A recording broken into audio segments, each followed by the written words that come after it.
All those people that is troubling your peace, I speak as the prophet of God.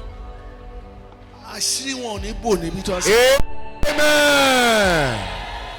Their secrets will be exposed. Whatever name they may be bearing in your life, in the name of Jesus, amen. It will not be sufficient for them to use again. Children of God,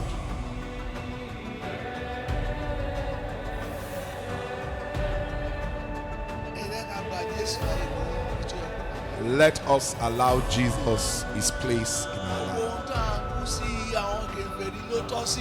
All these things that we're dying on, it is better for the Gentiles to die on them. Corona enter into Nigeria, and God have not allowed you to go hungry. We're still seeing the promise and the fulfillment in your life. You say you're sick. Some people have died.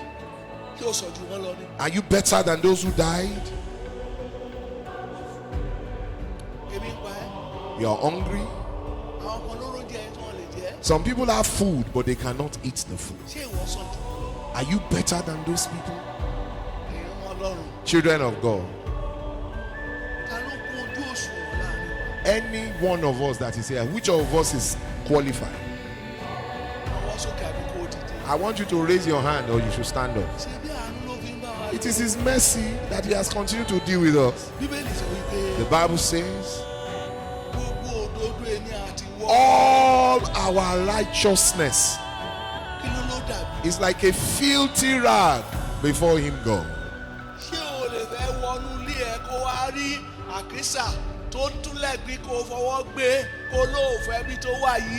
Now, will you want to enter your house and see a rag? You use a stick or something to carry it.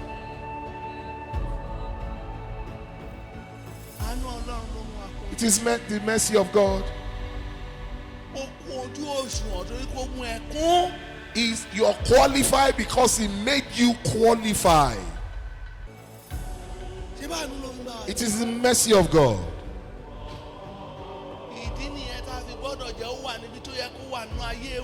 And that is why we must ensure that he's in the place he ought to be in our lives. He didn't say we should not be righteous, but he said all our righteousness, he put it on a scale. It's like a filthy rag.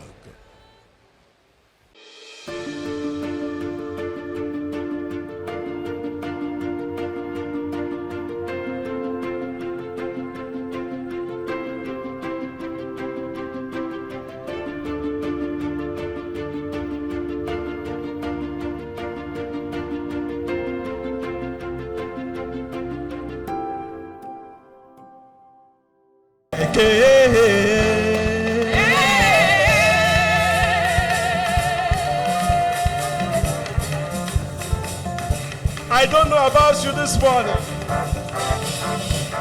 but I'm ready to make the King of Kings happy.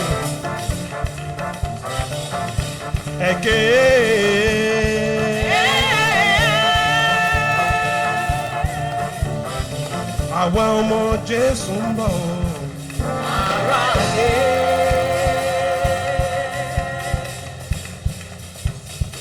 Àwa ọmọ Jésù ń bọ̀. You are not doing it well. Ask your neighbor, is that the attitude of a child of God? Is that the attitude of a child of the King of Kings? Àwa ọmọ Jésù ń bọ̀.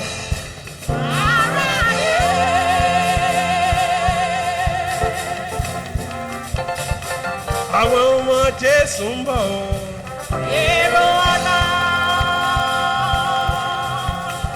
Àwa ọmọ Jésù dé o.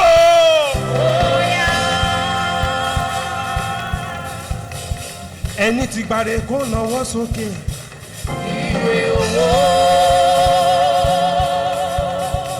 ẹni tí gbàre kó náwó sókè. Ire ọmọ. Èmi tí gbàre mo náwó mi o.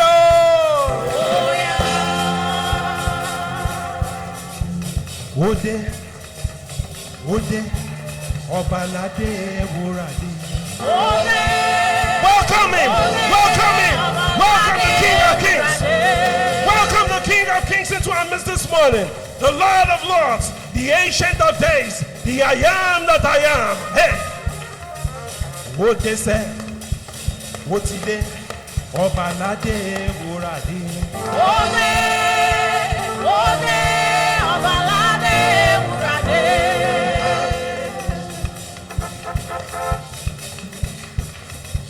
Ó ti dé, àló ti dé ọbaládé ewúradé o. Ore. Ọbaládé ewúradé. Now I don't know this song. Maybe you help me complete it. We are going to welcome it. We are saying, Káàbọ̀, káàbọ̀, káàbọ̀, káàbọ̀. Ọba bílẹ̀ sọ̀rọ̀ kílẹ̀ lẹ́nu káàbọ̀. Ọba tilẹ̀ sọ̀rọ̀, ọba tí ń sọ̀rọ̀ tilẹ̀ lanu káàbọ̀. Ó yá káàbọ̀, Káàbọ̀. káàbọ̀ olúwa wa. Káàbọ̀. Welcome Jesus, welcome. Ọba bílẹ̀ sọ̀rọ̀ kílẹ̀ lẹ́nu káàbọ̀. Ọba tọ́lá rẹ̀ mi lẹ́gbẹ̀lẹ́gbẹ̀lẹ́gbẹ̀lẹ́gbẹ̀lẹ́. Ah, hey. I don't know how your own God is big, how big your own God is. So, my God is the King of Kings. He's the biggest. Oh Lord. Ọba tọ́lá rẹ̀ mi lẹ́gbẹ̀lẹ́gbẹ̀lẹ́gbẹ̀lẹ́gbẹ̀lẹ́. Ọba tọ́lá rẹ̀ mi ríyẹ́ríyẹ́. Tó pé nínú ẹ̀ bá mi Olúwa ga. Ọba tọ́lá rẹ̀ mí lẹ́gbẹ̀lẹ́gbẹ̀. Ọba tọ́lá rẹ̀ mí ríyẹ́ríyẹ́. Gbogbo ènìyàn ẹ bá mi gbóòlùwà ga. Ọlọ́run àgbáyé o. You are mighty. Ijó ẹ̀dá. Ọlọ́run àgbáyé o. You are mighty. Ṣé bí wọ́n lọ fojú ọ̀run? Ṣaṣọ bora. Ṣé bí wọ́n lọ fojú ọ̀run? Ṣaṣọ bora. Ọlọ́run àgbáyé o. You are mighty. Hallelujah!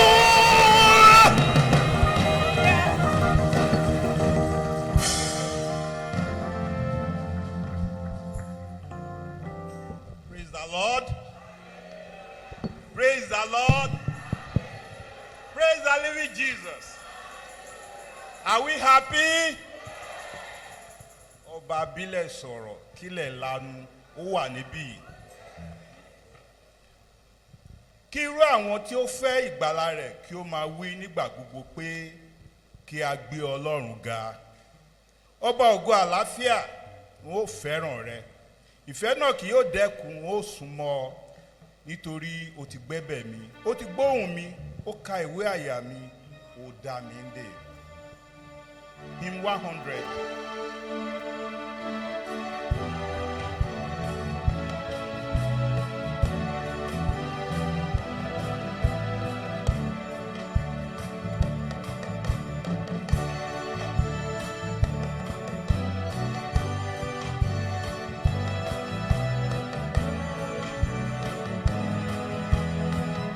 Hymn 100.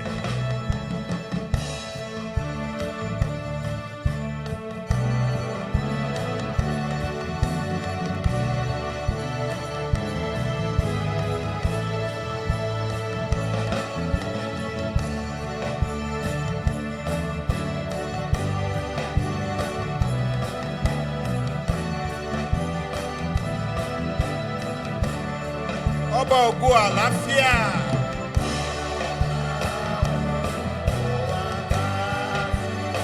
Wọ́n fẹ́ràn rẹ. Ìfẹ́ náà kì yóò dẹ́kun.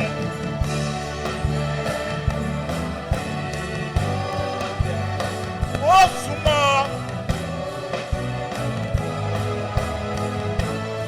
Nítorí ó gbẹ́ gbẹ́bẹ̀ mi.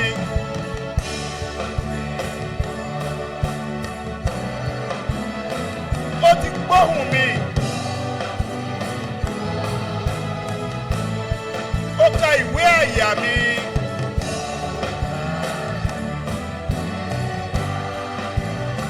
Ó dá mi dè.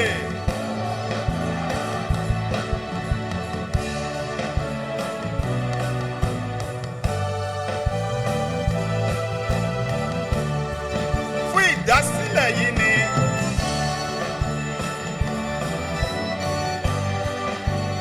ó kọrin rẹ̀. Gbogbo ayọ̀ ọkàn mi ni.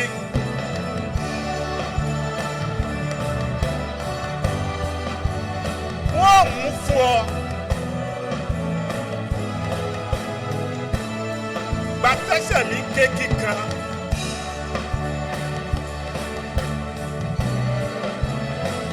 Ó dá mi láre. Gbàmọ́ pé ó kọ̀kọ̀.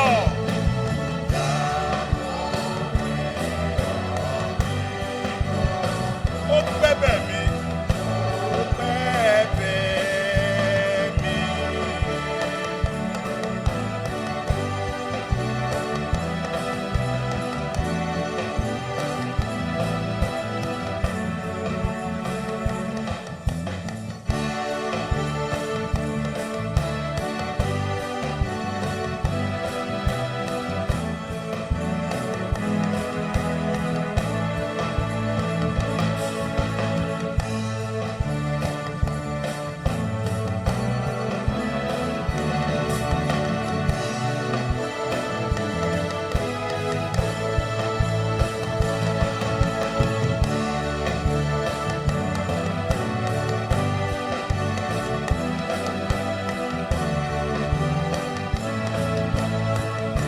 Gbogbo ọjọ́ ayé mi ni.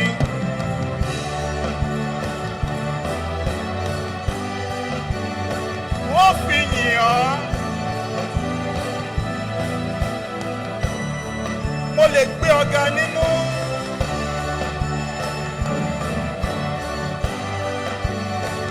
Ọkàn mi yìí. Ayé wà nú ọkàn mi.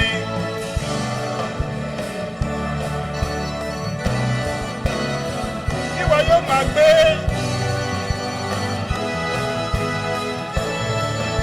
Ayérayé kúrú jù.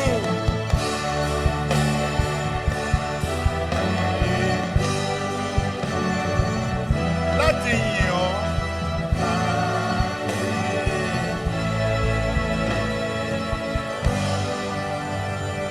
Àmín.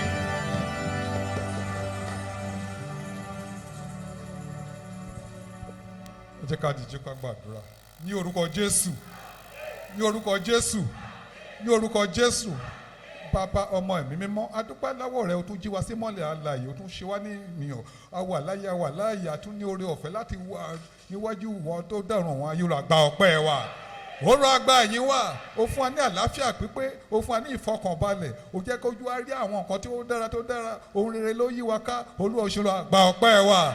Gbogbo ìrìn àjò tá a ti rìn nígbésí ayé wa, òjò mẹ́wu dání, òjò adalábò ara, òjò adé òkú, Olúwa òṣèlú àgbà ọpẹ́ wa. Fún àtijọ́ àti mú, fún ohun rere tó ń ṣe fún wa, ó jẹ́ ká wà kísà kẹ́yìn aṣọ, òjò abanújẹ́, ẹkún tó wà níta pátápátá, ó jẹ́ ká nípìn inú rẹ̀, Olúwa gba ọpẹ́ wa. Ó rọ agbá yín wá, gbogbo ìjì tó ń jẹ́ ẹnìkan kan wá, ìdákẹ́rẹ́rẹ́ ó dé bá, ó fún aláyè ọpẹ́, Olúwa òṣèlú àgbà ọpẹ́ wa. Ó rọ agbá yín wá, Olúwa olórin ní tí bá tiẹ̀ ní ẹgbẹ̀rún àwọn oníkòtó, Olúwa ẹyọ kan tá mú aláàárọ̀, ọpẹ́ tá mú, Olúwa jọ̀ọ́ jẹ́ ìtẹ́wọ́gbà, ọpẹ́ tá mú, Olúwa jọ̀ọ́ jẹ́ ìtẹ́wọ́gbà. Àwa dẹ́sẹ̀, àwa bẹ̀ ọ́sẹ̀ fún àìṣedédé wa lọ́rọ̀ lérò ní ìṣe, gẹ́gẹ́ bí ẹnì kọ̀ọ̀kan, gẹ́gẹ́ bí ẹbí, gẹ́gẹ́ bí orílẹ̀-èdè, gẹ́gẹ́ bí ìjọ, Olúwa dáríjì. Olúwa pa ẹ̀ṣẹ̀ wa rẹ́, Olúwa má ṣe wo àṣìṣe wa, àfẹ́ kó wo ìfẹ́ ọmọ rẹ sẹ́ lórí igi àgbélébù, ẹ̀jẹ̀ rẹ Olúwa dálé wa lórí, Olúwa láti inú dé ìtasẹ̀, Olúwa wẹ̀ wá mọ́, gbogbo tí a ṣe láàárọ̀ Olúwa yóò jẹ́ ìtẹ́wọ́gbà, à ń bẹ̀bẹ̀ fún agbára ẹ̀mí mọ́ rẹ, Olúwa sọ̀kalẹ̀, Olúwa sọ̀kalẹ̀, Olúwa gba àkóso, Olúwa gba àkóso, a ò fẹ́ wí tiwa sẹ́, Olúwa gbẹnu wa sọ̀rọ̀, Olúwa gbẹnu wa sọ̀rọ̀, a fi ìránṣẹ́ rẹ lé Ọlọ́run, ọba dì í mú, ọ̀rọ̀ tí ó jáde sẹ́ ní orúkọ Jésù àìní ẹnì kankan Olúwa yóò bá pàdé Olúwa dáwọ́ ẹnì kankan wà gbogbo àtó tọ̀ ọ́ wá sẹ́ Olúwa kò sẹ́ni tó lọ lófo Olúwa má jẹ́ á lọ lófo ìsìn tí àárọ̀ ìsẹ̀ Olúwa ẹ̀mí mọ́ Olúwa gba àkóso Olúwa darí wa Olúwa ṣiṣẹ́ àmì Olúwa ṣe ìyanu Olúwa ṣe ìyanu Olúwa gbogbo èyí tó kù nínú ọ̀sẹ̀ yìí tó kù nínú oṣù yìí tó kù nínú ọdún Olúwa gba àkóso Olúwa darí wa Olúwa darí wa àfi Christ Apostolic Church ní gbogbo àgbáyé lé ọ lọ́wọ́ Olúwa di ìjọ rẹ mú ìsọjí ọjọ́ ìka ìta retí sẹ̀ ẹnì kọ̀ọ̀kan wa Olúwa jọ̀ọ́ bẹ̀rẹ̀ láti ọkàn wa Olúwa gbé dìde Olúwa gbé dìde Olúwa gbé dìde gbogbo àtọ́ ti ṣàkó lọ Olúwa dá wọn padà Olúwa dá wọn padà àwa tá a wà nù ilé Olúwa má jẹ́ ṣàkó kúrò wájú rẹ̀ Olúwa dì wá mú má jẹ́ ṣubú ara má jẹ́ ṣubú ẹ̀mí ògo ni fọ́nkàn mọ́ rẹ ní orúkọ Jésù Kristi olùgbàlà wa àdúrà Olúwa.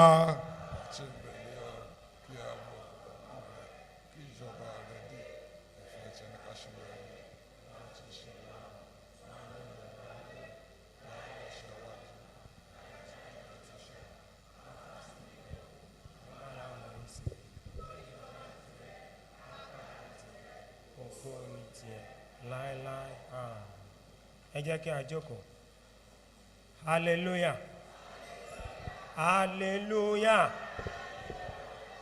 ẹ̀kọ́ kíkà wa fún ìsìn òwúrọ̀ ìláwí nínú ìwé Matthew orí 23 ìwé Matthew orí 23 máa kà láti ẹsẹ̀ 1 títí dé ẹsẹ̀ 8. Our Bible reading for this morning service is taken from the book of Matthew chapter 23. Matthew chapter 23, I shall read from verse 1 to verse 8. Ìwé Matthew orí 23, a ó kà láti ẹsẹ̀ 1 títí dé ẹsẹ̀ 8, tí ó kà báyìí pé nígbà náà ni Jésù wí fún ìjọ ènìyàn àti àwọn ọmọ ẹ̀yìn rẹ̀ pé àwọn akọ̀wé pẹ̀lú àwọn Farisí jókòó ní ipò Mósè.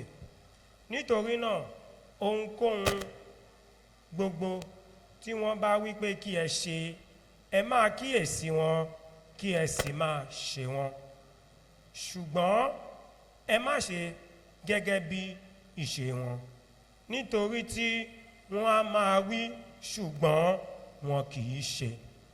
Ẹsẹ̀ 4, nítorí wọ́n á máa di ẹrù wúwo tí ó ṣòro láti rù, wọ́n á sì gbé ka àwọn ènìyàn ní èjìká, ṣùgbọ́n àwọn tìka lára wọn kò jẹ́ fi ìka wọn kan ẹrù náà.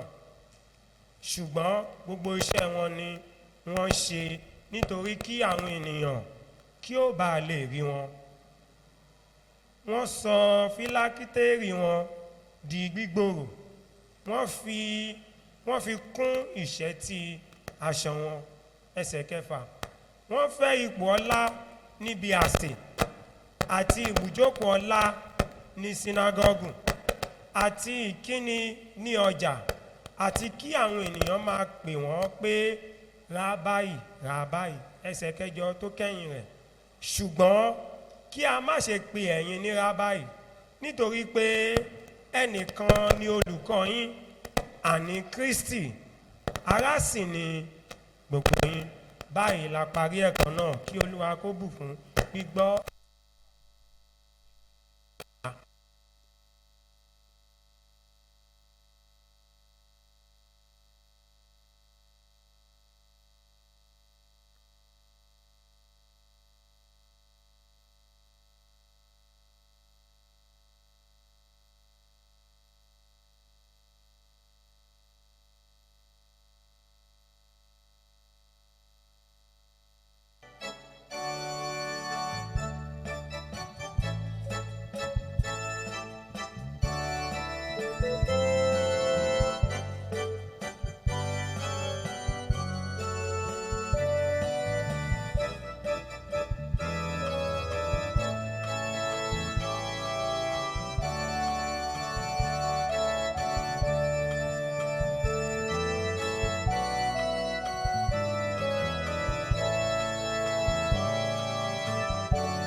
Ọba tó dá wa sí,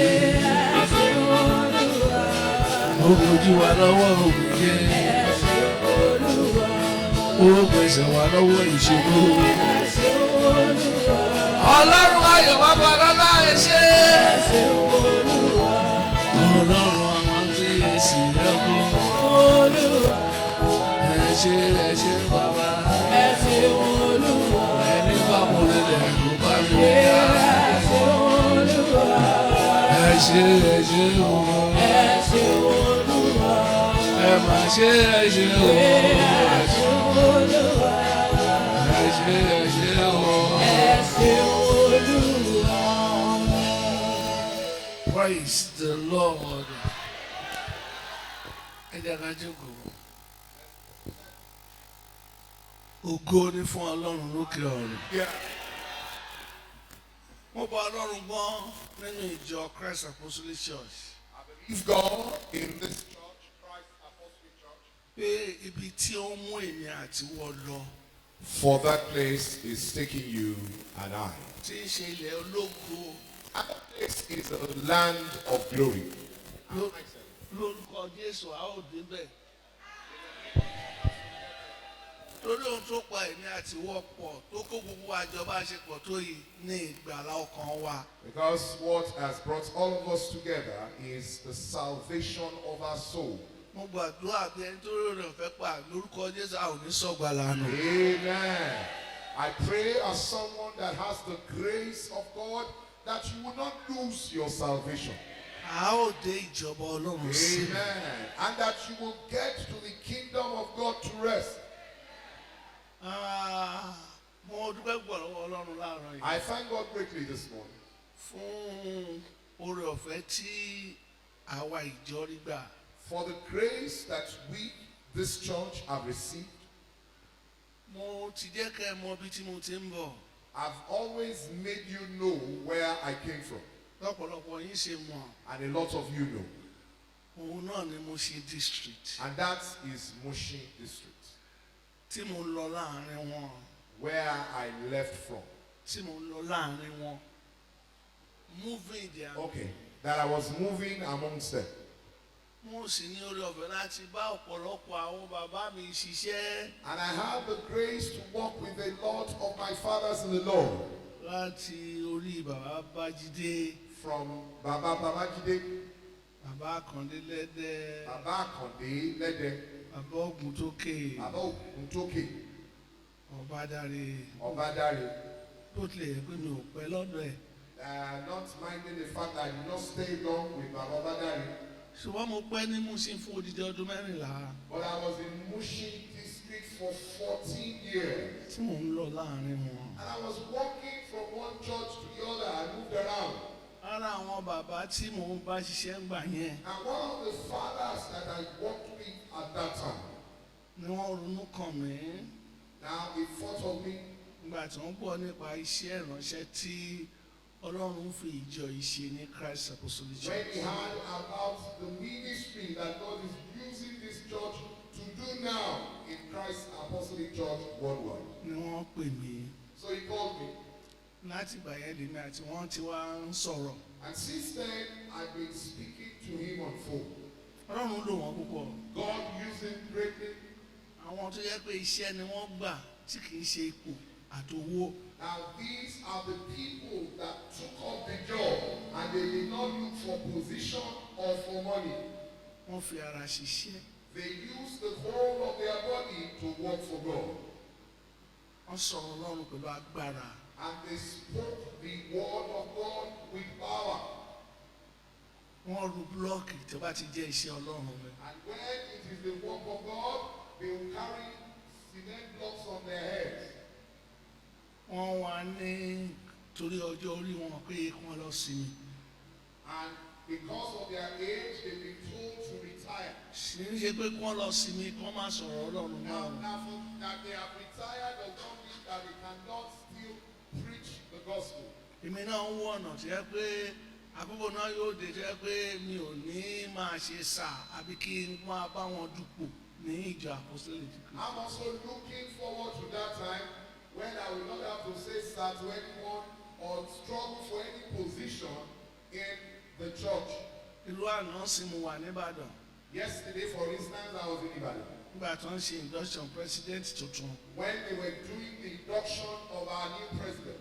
Mo ṣe ń lọ ní ìyàwó new general superintendent tó ń ṣe ní on the 10th of April. Now, as I was leaving, the new general superintendent that is going to be inducted on April 10th, Òun náà wá bá mi. she came to me. Wọ́n sọ pé mi ò ní lè wá. I told her that I would not be able to come. Torí ìdí tí mo fi wá ni pé ọ̀rẹ́ mi náà indult lẹ́nu. Now, the reason why I came is because my friend is being inducted. àyà mi já ó dàbúrò ẹ̀ náà fẹ́ induct. And he said they also want to induct your junior brother. torí náà tó o bá wá a ó pariwo ẹ̀. Therefore, if you did not come, we will shout you on your name. so ṣé ẹni pé bùkátà ni wàá gbọ́ ọmọ wa kí mi. Now you now see that it's a lot of responsibility when you say bring your child to come and greet me. so mo dúpẹ́ lọ́wọ́ ọlọ́run pé a ní bàbá láàrin wa láàrin. Now I thank God that we have our Father amongst us today. tó wà là ń pe Jésù Jésù. All of us are calling Jesus, Jesus. torí náà kò ní ní mí lára láti dárúkọ wọn. Therefore, I will not be afraid to call his name. òun náà ni ìránṣẹ́ ọlọ́run. And that is the servant of God, olùṣọ́ àgùntàn. Pastor bàbá àránṣẹ́ ọlá.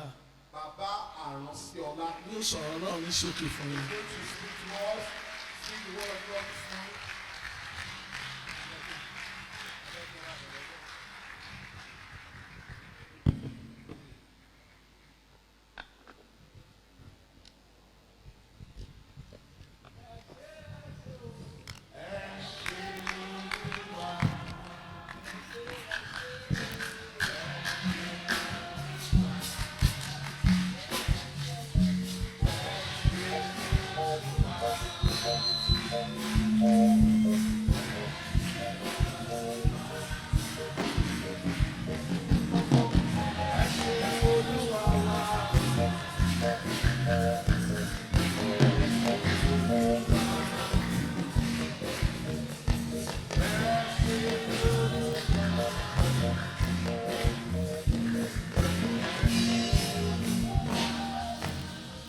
Ẹ já jókòó.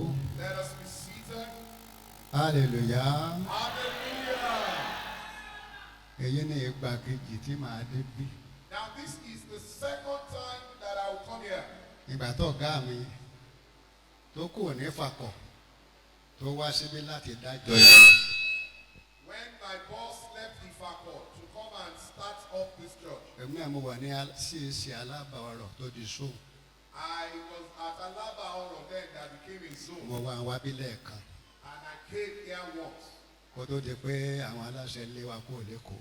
Now before the authority of CAC transferred me out of Lagos. Ọlọ́run tó wá mú ká tún pàdé. Now God then made it possible for us to meet again. Wọ́n á gbé mi lọ sí Àkúrẹ́ ní ìlú wọn. I was then transferred to Akure where he came from. Ìjọ tí wọ́n bí wọn sí gan Ọlọ́run lò wá níbẹ̀. Now the church he was born, God used us there. Mi ò mọ̀ ibẹ̀ ni mo ta gbà tí mo dé bá ní pásítọ̀ Káyọ̀dé wá bí mo ní Káyọ̀dé èwo wọn ní láti kó níbí báyìí mo ní gbogbo ìgbà tí mo wà lókè ìgbàlà kò wá sí Àkúrẹ́ rárá. Now I was told, I was not there at the time that Pastor Kayode came. I asked, I said, which Pastor Kayode? Because when I was in Okebala, he never came there. Ibẹ̀ ni mo ti wá pè wọ́n lórí It fóònù. was then that I called him on phone. A tún á padà sí ìrìn wa àárọ̀ ọjọ́. We then reconnected to where we were coming from. Lórúkọ Jésù ẹ̀yin àti àwa ìjọba ọ̀rọ̀ àwọn onípàdánù. Amen. In the name of Jesus, all of us will not miss the kingdom of Ló God. mú orí ọ̀fẹ́ ká so mọ́ra wa báyìí. It is a great grace that we're connected to ourselves now. Mo fẹ́ kọrin ńlá kan. I want to sing a very big song. Agbára àjíǹde wá ṣe ìyanu láàrin mi. Lónìí wá ṣe ìyanu láyé mi. Agbára àjíǹde wá ṣe ìyanu láyé mi. Lónìí wá ṣe ìyanu ó lè sọ̀rọ̀. Agbára àjíǹde wá ṣe ìyanu láyé mi. Lónìí wá ṣe ìyanu láyé mi. Agbára àjíǹde wá ṣe ìyanu láyé mi. Lónìí.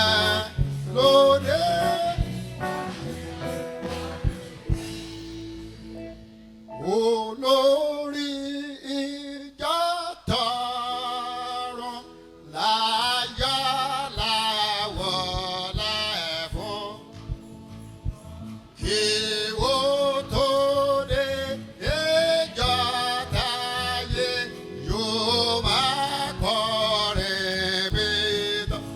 Ó wá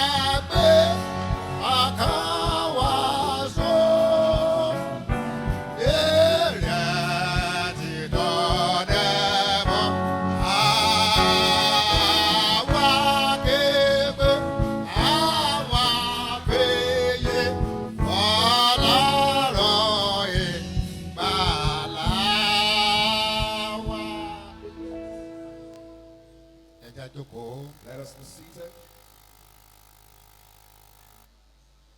Kókó ọ̀rọ̀ mi nìyí. Now, the trust of the team I'm speaking on this morning. Ta ni yóò tún odi tí ó ṣẹ́ ṣe? Who is going to repair the falling wall? Ibi tí ó ya, ta ni yóò tún ṣe? That place that have been broken, who is going to repair it? Ọlọ́run wá ń wá ẹni tí yóò tún ibi tí ó ya ṣe. God is looking for that person that will Ẹni repair. tí ó dẹ̀ tún ibi tí ó ya ṣe á jẹ ọ̀pọ̀lọpọ̀ ìyà. And anyone that's going to repair will suffer a lot.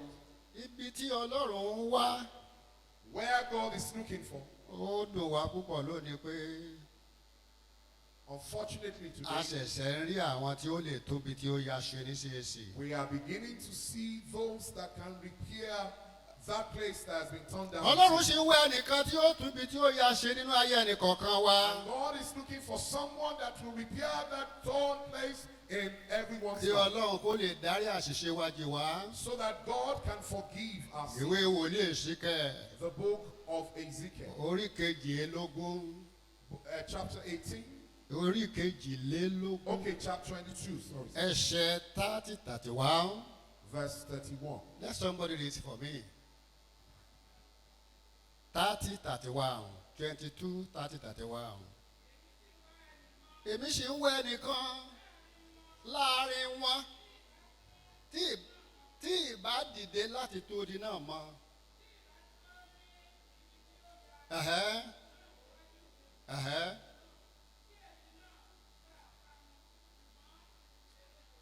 Hallelujah. Hallelujah.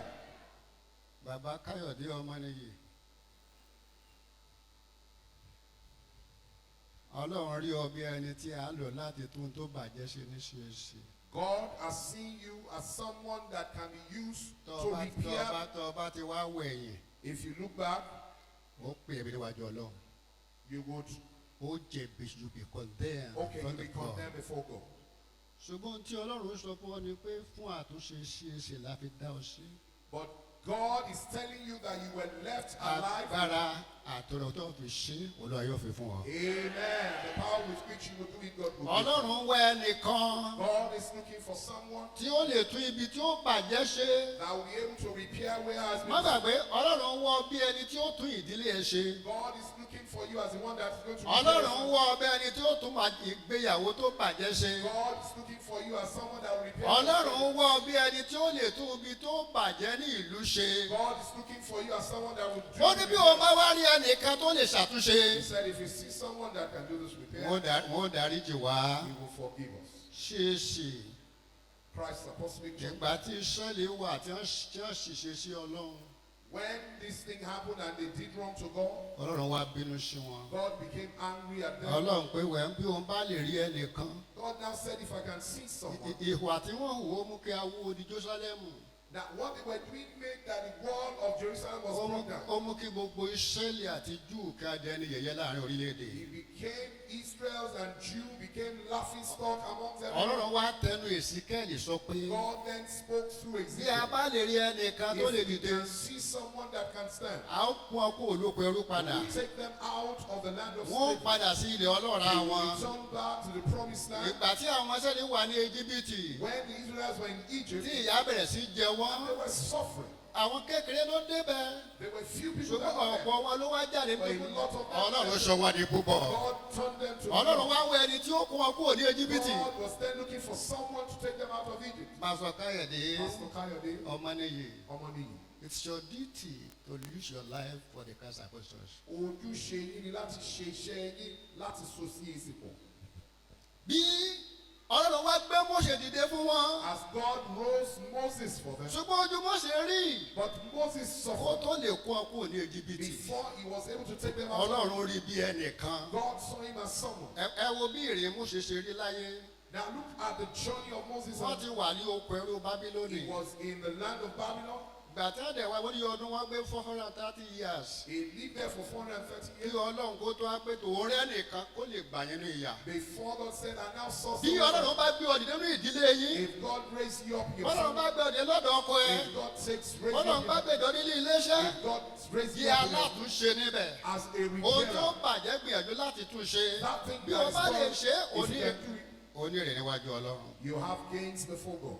Ìyà jẹ Ísírẹ́lì púpọ̀. Israelites suffered a lot. Ìgbà tí ọlọ́run wá rí i pé wọn ò súnmọ́ ọlọ́run mọ́. Now when God now saw that they were not close to him again, Nígbà tí Rèhóbámù jọba, that was why when Rehoboam became a king, Rèhóbámù àti Rèhóbámù ìjọba pín.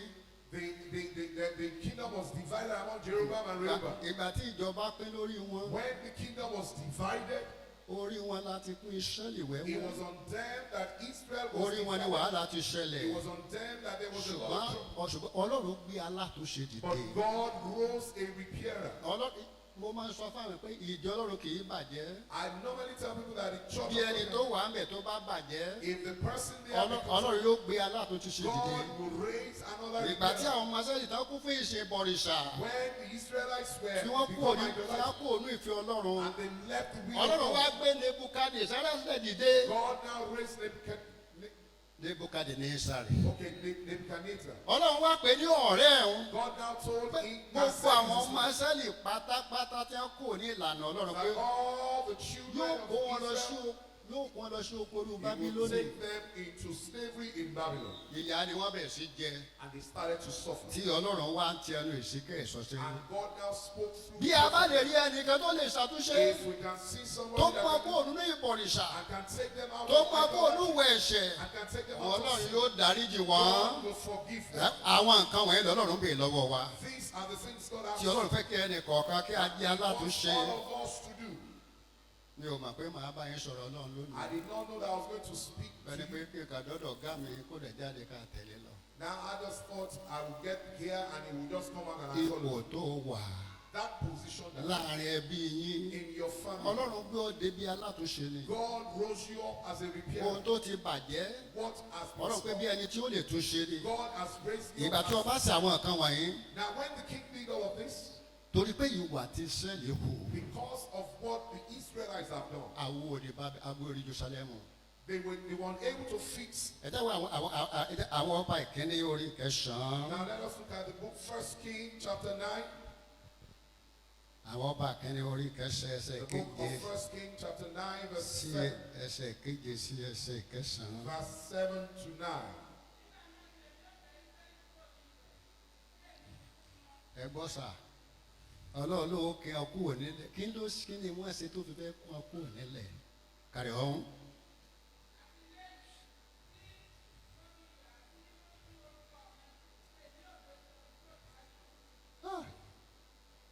Ní ẹsẹ̀ kẹsàn-án.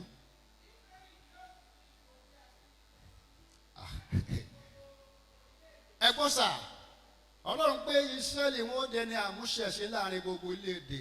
Ilé tí wọ́n kọ́ yìí o, wọ́n ó dẹ̀ wó ráúráú. God said the Israelites will become a laughing stock amongst people, and these houses they have built will be brought down. Ṣùgbọ́n Ọlọ́run pé bóun bá lè rẹ́ nìkan tó di láàrin wọn ó tún ṣe. But God said, if you can see one person amongst them, he will Ọlọ́run redeem. wá Jeremiah wá bẹ̀ sí pariwo. Jeremiah started to shout. Ẹ jẹ́ ká lọ sínú ìwé Jeremiah orí 39. Let's go into the book of Jeremiah chapter 39. Jeremiah 39 ẹsẹ̀ ìkíní sí ìsàlẹ̀ díẹ̀. From verse 1 down. Jeremiah 39 from verse 1 down. Ẹ o, Jeremiah 39 ẹsẹ̀ ìkíní.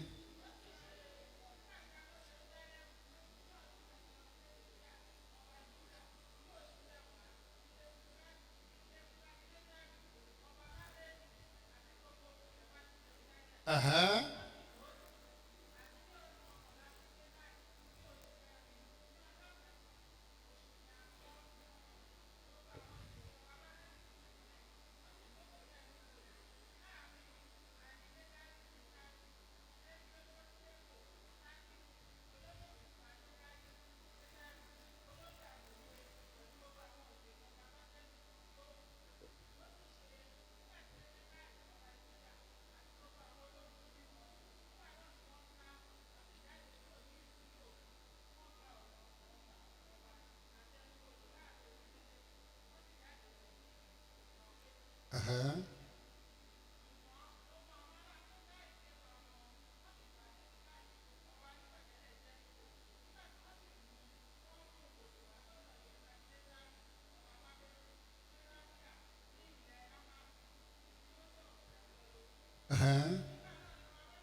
orí Jerusalem tí Dáfídì àti Sólómọ́nì kọ́ wọ́n wó lulẹ̀.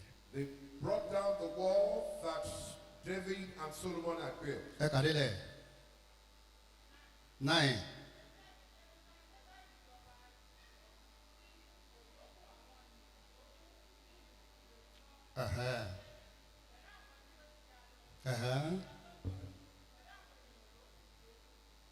Ṣùgbọ́n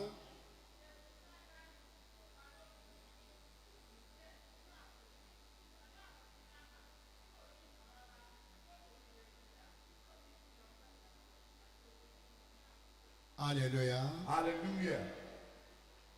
Jerusalem ó di ẹ̀wó. The wall of Jerusalem fell. Ó di ìṣọ̀kan sí èsì wó. The wall of the unification of CAC fell. Ìyanu ló jẹ́ pé It's a miracle that ọjọ́ tí ó di ìṣọ̀kan sí èsì máa wó Iléṣà la wà lọ́jọ́ náà. the day that the wall was going to fall, we were in Elisha. Láti bí 40 ọdún ó lé díẹ̀ báyìí. For more than 30 years now, Ọlọ́run wá wá ẹnìkan tí yóò ṣàtúnṣe. God was then looking for someone. Ìwọ bí ẹnìkan ó jẹ́ bí alátúnṣe. You as someone, remember that you're a Èmi bí repairer. ẹnìkọ̀ọ̀kan mo jẹ́ As alátúnṣe. a person, I've been called to repair. Tí wọ́n bá sọ pé CAC bàjẹ́ oníṣeéṣe ò bàjẹ́. If they say CAC is spoiled, say CAC is not spoiled. Ìgbà tí a bá ti ń sọ bẹ́ẹ̀ la bíbí Ọlọ́run gbé àdébí alátúnṣe. As we say that, God then rose someone that will do the repair. Èmi bàbá àjọ ń sọ̀rọ̀ nípa Ṣẹ́gun àbí Délé bàbá kí ni mo ti sọ̀rọ̀ ẹ̀lẹ́kan gbàtà sọ̀rọ̀ lólé Délé Sunday Igboho. Okay, we and Baba were talking about Sunday Igboho. Ọlọ́run gbé èdè fún alólèdè báyìí gbọ́ àwa bí ọmọ Odùduwà. God rose him up now in Nigeria for the Oduduwas. Ohun tó mú kí Ọlọ́run gbé ọmọ kan dìde pé ó rí i pé Ọlọ́run gbé àwọn akéde fún àtúnṣe CAC. God normally will raise someone for the repairs of the people. Bàbá Káyọ̀dé tí ẹ bá ti lè ṣàfihàn CAC yọrí Nàìjíríà ọmọ Odùduwà abọ́láwọ̀ ẹ̀sìn. Now, if you can do this very well, God would have used you Ṣùgbọ́n to tẹ́ say. ẹ bá ti lè ṣe yọrí àwọn olè bọ́lá bá ìṣẹ̀wé But if we don't do it well, then we cannot leave the ohun tí wọ́n enslavement. sọ fún wa ni pé ìgbà tí CAC ti fọ́ ní Nàìjíríà bàjẹ́. Because we told that since CAC have been banned, Ìgbà tí Ọlọ́run dẹ̀ ru àwọn èèyàn sókè ọ̀kan nú wọn náà ni bàbá wa Káyọ̀dé àti àwọn bẹ́ẹ̀ bẹ́ẹ̀ and lọ. when God raised some people, one of them is Baba Kayode. Ọlọ́run náà tó wá gbé ọmọkùnrin yẹn sókè báyìí. Now God now raised that young Bí man. CAC bá ti dára, When CAC CAC ni orísun ìbùkún orílẹ̀-èdè yìí. CAC is the source of the blessing of Bí this. CAC bá lè ṣọ̀kan tí àlàáfíà dé. If CAC become one and there is peace, Àwa yóò bá ibẹ̀ lọ́dọ̀ ti gbé ère kalẹ̀ lónìí. because the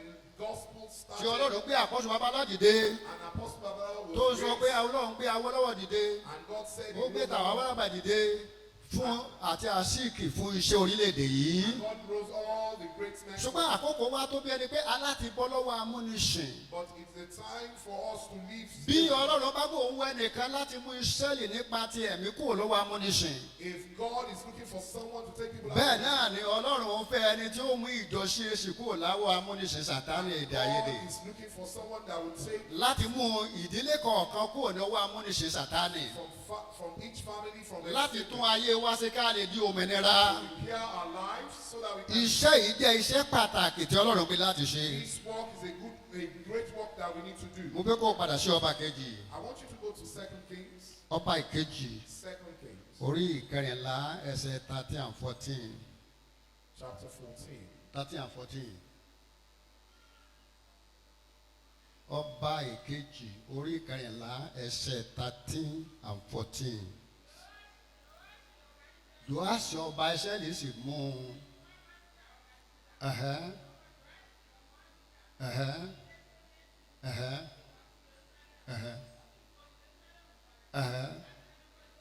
Ẹ̀hẹ́. Ẹ gbọ́ sà, nítorí ìwà tí ó hù.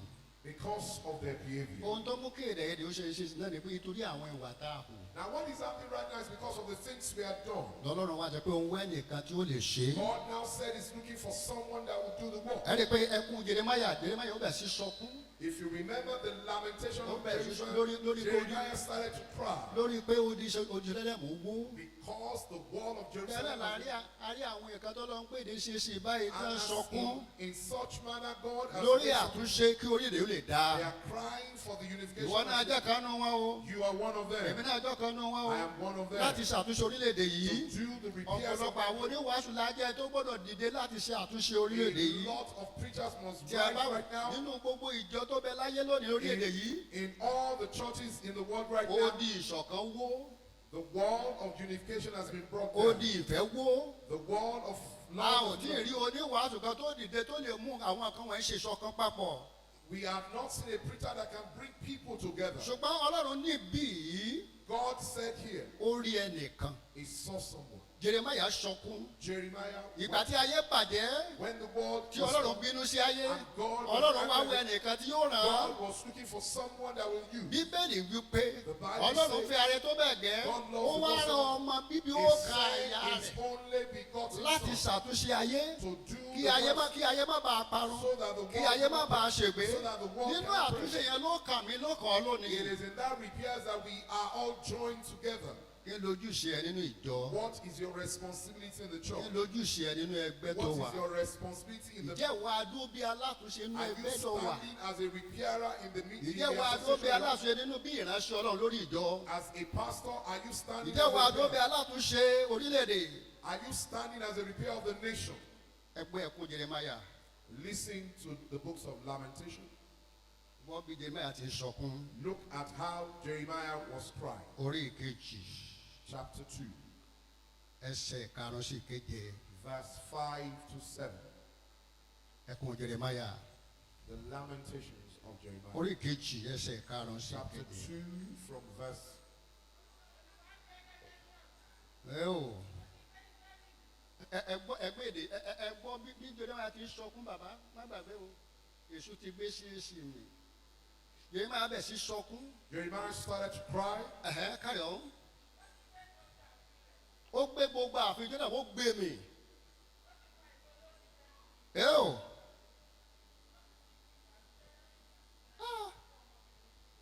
ẹgbẹ́ ẹ̀yìn ènìyàn wa bàbá oníṣẹ́ láti ṣe Pastor, you have a work to do. ìgbà tá a ti ṣe tẹ́ ẹ dọ́dọ̀ mi ọ̀rọ̀ kí la ń sọ Since tí you mo came bá pè here, yín ọ̀rọ̀ kí ni mo ń sọ. if you call me, what do I talk about? ó sọ jẹpẹ ó bẹ̀ sí sọkún Jeremiah started to cry. ó ti gbé gbogbo Jerusalem mi The whole Jerusalem had been swallowed up. ọ̀pọ̀ ẹ̀mí ló ti ṣòfò nínú ìjọ nítorí ohun tó ṣẹlẹ̀ láàrin wa A yìí. lot of people have died because of what has ọ̀pọ̀ happened. àwọn bàbá ní òye kúkú tán ti bá lọ. A lot of our fathers have ọ̀pọ̀ died. àwọn alàgbà kanjú wọn ti bá lọ. A lot of elders ṣùgbọ́n have ọ̀pẹ́ ni died. fún ọlọ́run dáwọ́ ní bí kò bá ṣe pé ọlọ́run fẹ́ràn wa kì í bá rún wa pátápátá kì í bá tí èsì bá ti lọ́mọ tó lè dìde lóde fún àtúnṣe. But if God did not love us, we wouldn't have gotten somebody that would have been raised. bẹ́ẹ̀ náà ni ọlọ́run fẹ́ ọmọ gbàgbé ọlọ́run dọ̀ ṣe fún ìdílé láti ṣàtúnṣe. Remember, God created you for your ọlọ́run darí family. ẹ wá sínú ìjọ ẹ láti ṣàtúnṣe. God brought you to this church. bí ọlọ́run ṣe rán Jésù wá sáyé láti As ṣàtúnṣe kí a lè rí ìgbàlà. sent Jesus to the world. so bẹ́ẹ̀ that we náà have ni salvation. ọlọ́run pè ọ́ sínú ìjọ ọlọ́run. God has also kó o called lè you to the church ṣàtúnṣe ohun tó bàjẹ́ nù ilé so that yín. you can do the kó o work. lè ṣàtúnṣe ìgbéyàwó tó bàjẹ́. So that you can do kó o the lè works of ṣàtúnṣe repair. àwọn àárín ọ̀rẹ́ tí ò dẹ́gba mọ́. So that you can do the works of repairs amongst friends. mo tọ́lọ́run pè wá sí nìyẹn o. That is what God has called you us. tí a bá ti ṣe If we can do it, é èmi pẹ̀lú a ní ìdáláre níwájú ọlọ́run. you and I will be justified before God. àánú ọlọ́run ó ń wá ẹnìkan tí ó lè ṣàtúnṣe. God is looking for someone that can do the works of repair. ẹgbọ́n tí bẹ́ẹ̀ ni Jeremiah 5 Look at what the book of Jeremiah chapter 5 says. ẹsẹ̀ kìíní sí ìkẹrin Jeremiah Verse 5. 1 to 5 to 4. Jeremiah 5 verse 1 to 4. 1 to 4. ẹ̀rìn kiri. Let somebody there become a retreat for myself. ẹ̀rìn kiri. láyé ìtajà lẹ́mùjá kí ẹ wọ nísinsìnyí kí ẹ mọ̀ kí ẹ wá kí níbi gbogbo níbi gbígbòòrò rẹ̀ bí ẹ bá lè rí ẹnìkan.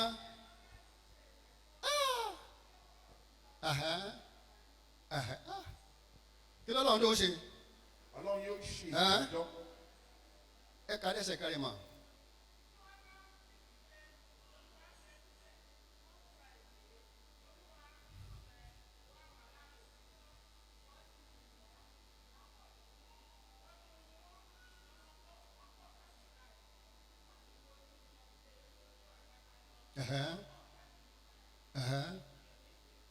Ẹ̀bẹ̀ wípé lóòótọ́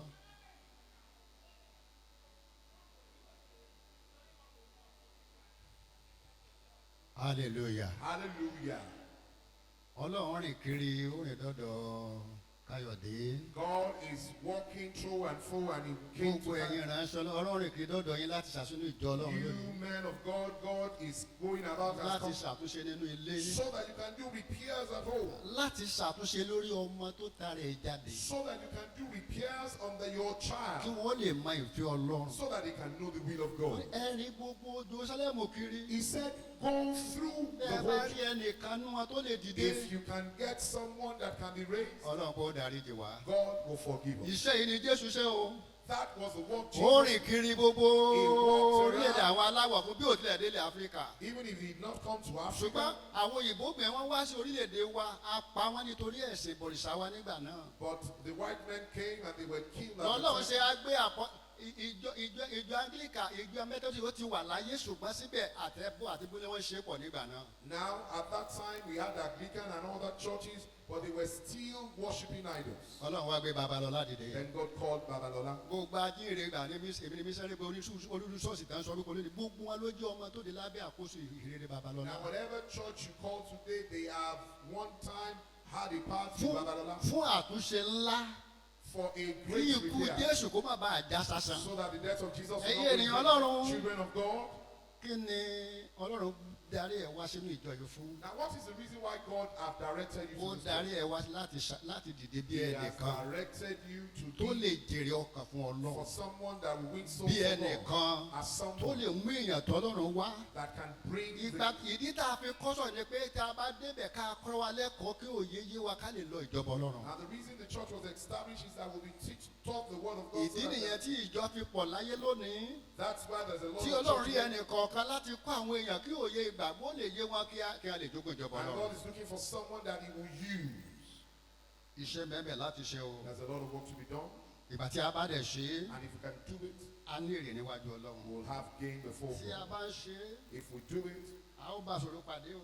we will face all sorts of challenges. Ṣùgbọ́n bí a bá ṣe tọkàntọkàn. But if we can do it wholeheartedly, Jésù Olúwa jìyà.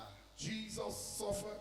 Jésù Olúwa ojú ẹ̀ rí. Jesus suffered.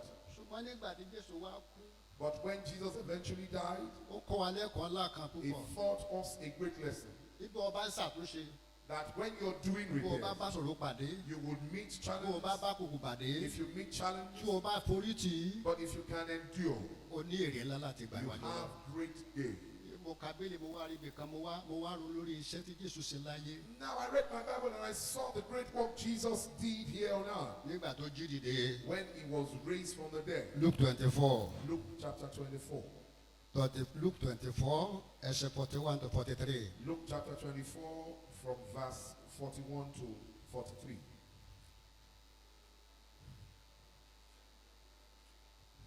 Ẹ̀rí kíkà àbí kí n kà fúnra mi. Luke, nígbà tí wọn kò tí ì gbàgbọ́ fún ayọ̀ àtọ̀ fún ìyanu, ó wí fún wa pé ẹ̀yin ní ohunkóhun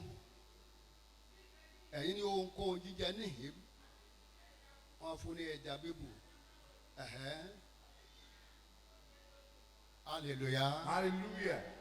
Adùn tí Jésù pé à ń ní nìyẹn o. Now that is the joy in Jesus.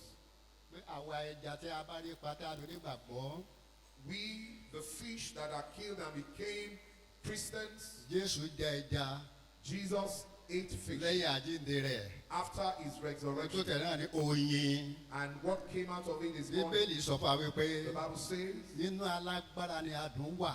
is in a strong man that is. Bíbélì wípé sọ fún wa wípé And the Bible says, ọ̀jọ̀gbọ́n ní Sámsónì ó pa oyin. that great man Samson, he Ó got money. pa kìnìún. He killed a lion. ìgbà tí ó kọjá lórí ẹ̀kẹta ó rí i pé oyin bẹ̀ sí fò wá lọ́bẹ̀ ó jẹ oyin nínú kèlò ọjà Júdà. Now when he noticed that there was bees, he went there and got bí honey. ọba lè jẹ onílàjà nínú ìjọ Ọlọ́run If you can be someone ìwọ that náà yóò jẹ oyin nínú ìgbàlà Jésù Olúwa. you also will eat honey, in ìwọ the náà yóò salvation ní ayọ̀ nínú ìgbàlà Jésù Olúwa. you will have joy in the Ẹ má salvation of gbàgbé. God. Don't forget. Samson ó ní inú alágbára ni adùn wà. He said that there's honey. Samson said. Samson ó ní inú alágbára ni adùn àtọyín wà. Samson said there is yìí ni honey pé out of nínú the kìnìún pouch. tó ń pa ló ń ti jẹ oyin. He said out of that Jésù lion wá and jẹ́ kìnìún ẹ̀yà Jídà bí onílàjà ńlá. Jesus then Bí came. ẹnikẹ́ni wa tí a bá ti dónú ìgbàgbọ́ tí a dó bí onílàjà. Many of us can stand as Tí a Ọlọ́run redeemer. rí ọ tó rí mi bẹ́ẹ̀. And God sees you and I as so. Ní kẹ̀yìn á jẹ oyin níwájú We Ọlọ́run. will be able to eat honey out of God. Mo bẹ̀ wá I beg you. bí ẹnìkan a ní ṣeṣe o We have a lot of work to do láti pé a jẹ́ onílàjà. so that we can be. Ọlọ́run rí ọ bẹ́ẹ̀. God sees Mo rí you láàrin àwọn ọ̀rẹ́ dó amongst your friends bí alátúnṣe. as someone that you Ọlọ́run rí ọ bẹ́ẹ̀ kó tó God pè ọ sees síbi tó us ti rí. as someone that will repair. Orí ọ̀fẹ́ tá a fi ṣe kó ló àfi fún wa. Amen. Jésù Olúwa wa. Amen. Ẹ jáde dé dúró. Let's stand up. Olúwa rí mi bí ẹni tí ó ṣàtúnṣe ní ìjọ. God see me as someone that will do Rí mi repair. bí ẹni tí ó tàṣe láàrin pádì mi. See me as someone that will do the Rí works mi of bí the ẹni tí ó ṣàtúnṣe láàrin ẹgbẹ́ tí mo wà. Choose me as someone that Rí will mi do bí repair. alátúnṣe níbi iṣẹ́ tí mo ti ń See me ṣiṣẹ́. as a repair at my place of work. Má rí mi bí oníjẹkúníjà gúdúragúdú. Don't let me be someone that will Rí mi bí ẹni destroy. tó ń lépa àti ṣiṣẹ́. Let me be the one that will join Kì í and ṣe reconcile. Bàbá Káyọ̀dé kò lépa àti jóyè. Our father Kayode is Ṣùgbọ́n not lépa possible. àtúnṣe. He's just Ọmọkùnrin tá a pè é Sunday Igboho wọn ní kó joyè ó ní ọ̀rọ̀ oyè kan ló ṣe bí pé kóun gbìyànjú kóun kí yóò bó dá dúró. that young man is also being used. Olúwa ṣàwárí mi bí alátúnṣe. God look for me as a repairer. Ẹ̀ẹ̀kan oṣù tí mo wáyé yìí. Now this one God that have come, Ṣàwárí mi bí alátúnṣe. discover me as a Láàárín repairer. ọ̀pọ̀ọ̀rọ̀ ènìyàn. Among so many Olúwa ṣàwárí mi bí alátúnṣe. Discover me Ẹ as já a gbàdúrà repairer. Let bẹ́ẹ̀. us pray.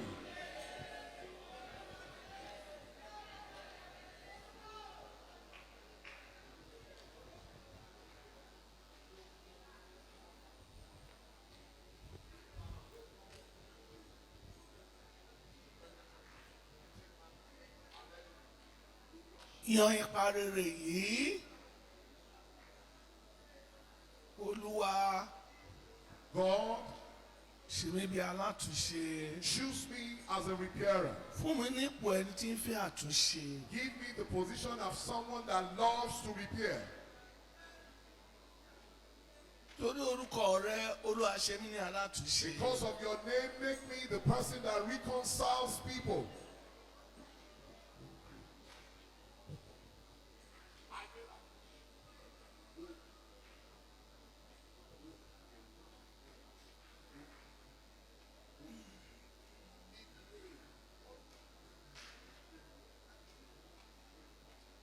Olúwa lò mí gẹ́gẹ́ bí alátúnṣe. jésù kristi olúwa wa lábẹ́ ààrẹ CAC tuntun yìí Under this, our new president in CAC, olúwa fún wa ní àtúnṣe tó pé God give us a very perfect repair. ìlérí àti májẹ̀mú tó bá apọ́sù babalọ́lá dá lórí ìjọ The yìí promise and the covenant you made with our father Babalola on this church, lábẹ́ alákòóso tuntun àná yìí under this president that was inducted yesterday, olúwa wa mú ìlérí náà ṣẹ God o come and fulfill the ó yẹ promise. gbàdúrà. Hey!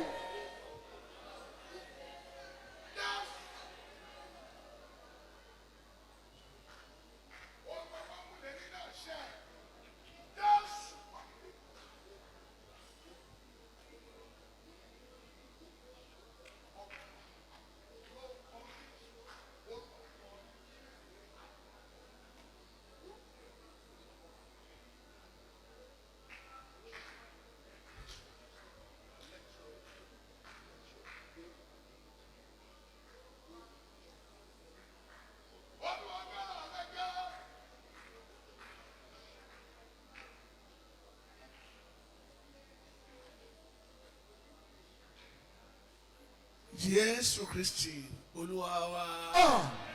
Ẹ̀mí ìṣọ̀kan láàrin àwọn tí ń darí ìjọ yìí. The spirit of reconciliation in the hearts of our leaders in this church. Ẹ̀mí ìṣọ̀kan.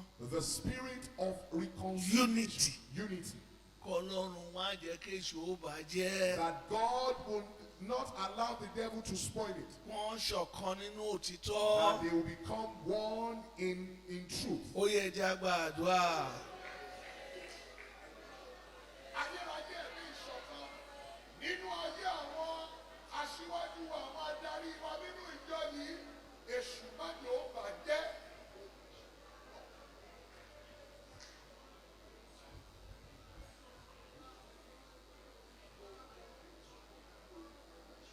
Ẹ̀mí ìṣọ̀kan. Èṣù. Jésù Kristi Olúwa wa. Amen.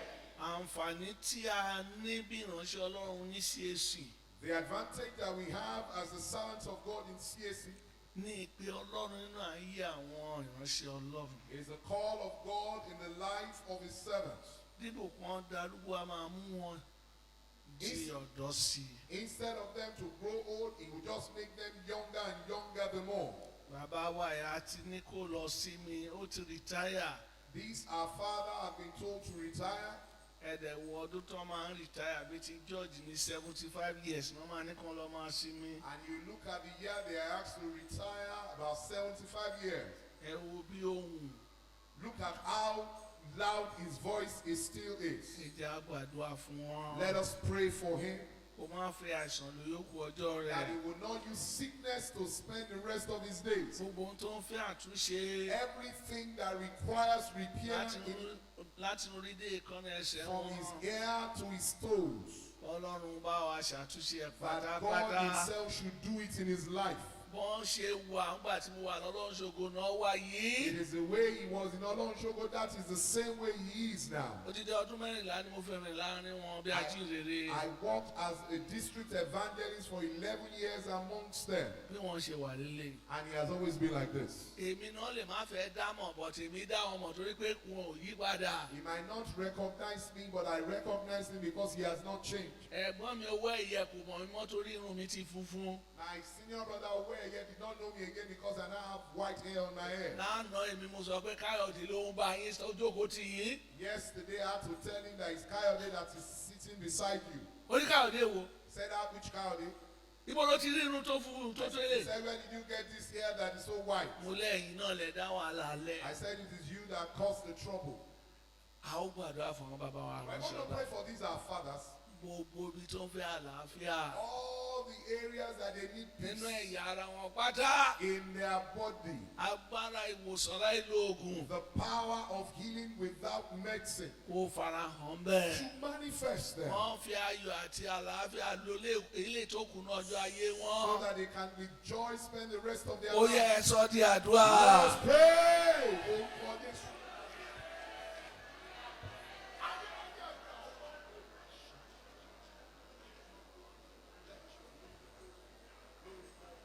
Kí àgbà dídà má ní wọn lára.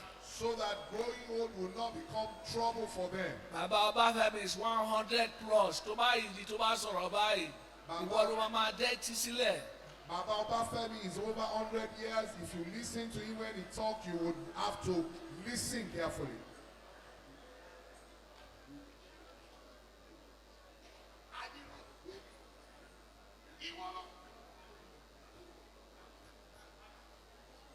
Jésù Kristi Olúwa wa.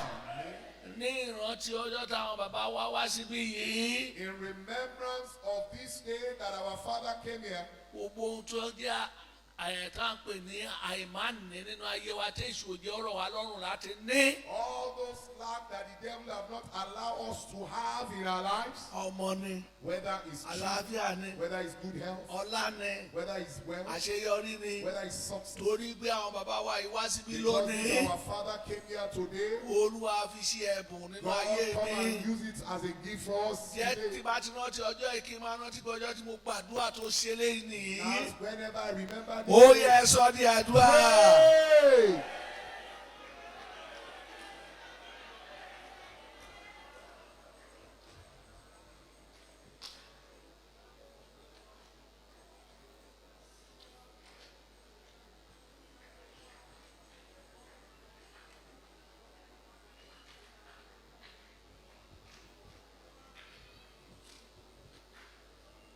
Ní orúkọ Jésù Kristi, Olúwa wa.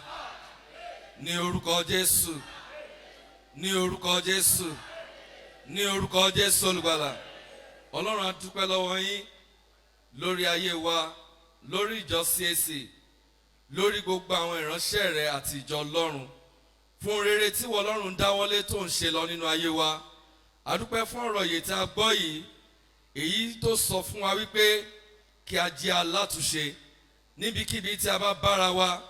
Ọlọ́run a bẹ̀ ọ́, ẹ̀mí àtúnṣe Olúwa yọ̀ǹda fún wa nínú ilé wa, níbi iṣẹ́ wa, nínú ìjọ CAC lágbàáyé. Lórúkọ Jésù, ẹ̀mí àtúnṣe Olúwa jọ̀ọ́ wọ inú wa. Gbogbo ohun tó ti bàjẹ́ Olúwa máa túnṣe. Lórúkọ Jésù, Olúwa máa túnṣe. Àwọn èèyàn ti bàjẹ́, Olúwa máa tú wa ṣe. Lórúkọ Jésù, Olúwa tú wa ṣe. Ìjọ CAC, Olúwa bá wa túnṣe. Lórúkọ Jésù, Olúwa bá wa túnṣe. Ìdílé ẹnìkọ̀ọ̀kan, Olúwa bá wa túnṣe. Lórúkọ Jésù, Olúwa bá wa túnṣe. Iṣẹ́ ìṣọ̀kan tẹ́ ti bẹ̀rẹ̀ yìí Ọlọ́run. Lórúkọ Jésù, Olúwa parí rẹ̀. Gbogbo ìdíwọ́ lórúkọ Jésù, Olúwa mú kúrò. A ti gbàdúrà fún bàbá tẹ́ lò fún wa láti bá a sọ̀rọ̀ láàárọ̀ yìí. Àdúrà tá a gbà fún yín bàbá yóò gbà. Lórúkọ Jésù yóò gbà. Ìgbà tí àkókò tẹ wá sáàrin wa, a ó mọ̀ sí rere. Ògo ni fún orúkọ Olúwa. Jésù Olúwa wa. Amen. Praise the Lord. Omi tí àwọn ọmọ rẹ̀ gbé Olúwa yà á sí mọ́. Agbára máa jẹ́ wọnú omi. Olúwa fún mi ṣiṣẹ́ àmì. Olúwa fi ṣe ìyanu. Omi ara yín yà á sí mọ́. Ẹ̀jẹ̀ ara yín Olúwa fún yà á sí mọ́. Kẹ́ ẹ wà láì léwu. Omi tẹ́ bá ti mú lórúkọ Jésù, kọ̀rọ̀ yín já sí ẹ̀rí. Ìwọ ni ẹ̀rí kan. Jésù Kristi Olúwa wa. Praise the Lord. Hymn 231. 231. Gbogbo ohun tó ń fà mí ni mi ò filẹ̀. Ní ìní Kénáánì mo rí ayọ̀. Àlàáfíà àbùkún iyebíye. Orí mo gbé Kénáánì nísìnyí. 231.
Àmín.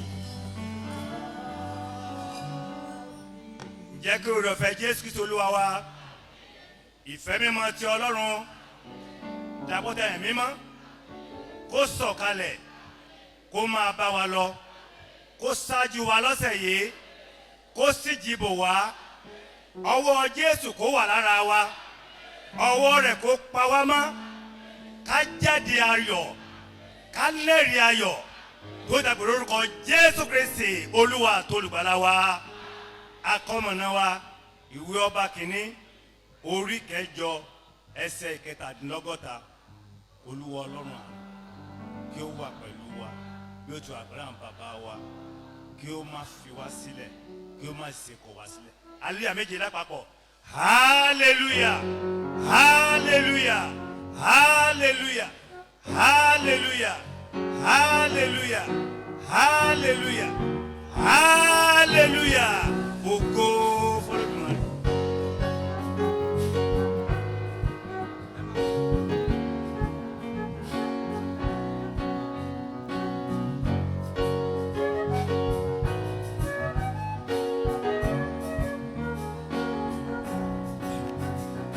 Ìwé ọba kìíní orí ìkẹjọ ẹsẹ̀ kẹtàdínlọ́gọ́ta. Ìwé ọba kìíní orí ìkẹjọ ẹsẹ̀ kẹtàdínlọ́gọ́ta. Ìwé ọba kìíní orí ìkẹjọ ẹsẹ̀ kẹtàdínlọ́gọ́ta. Ìwé ọba kìíní orí ìkẹjọ ẹsẹ̀ kẹtàdínlọ́gọ́ta.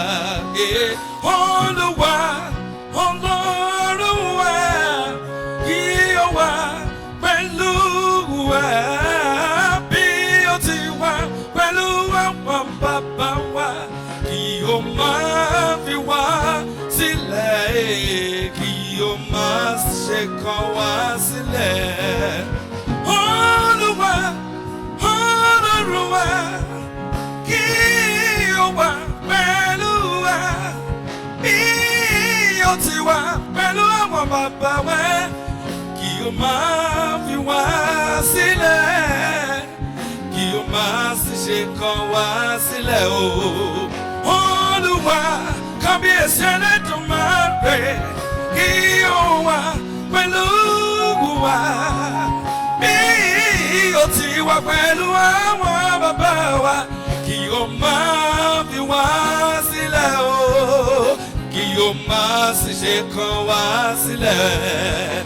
Olúwa alágbádá iná lè wí lè ṣe, ọkọ òpó bàbá láì ní bàbá, kí ó wà pẹ̀lú wa bí ó ti wà pẹ̀lú àwọn bàbá wa, kí ó má fi wá sílẹ̀ o, kí ó má sì ṣe kọ̀ wá, kí ó má fi wá sílẹ̀ o, kí ó má sì ṣe kọ̀ wá sílẹ̀, kí ó má fi wá sílẹ̀, kí ó má sì ṣe kọ̀ wá.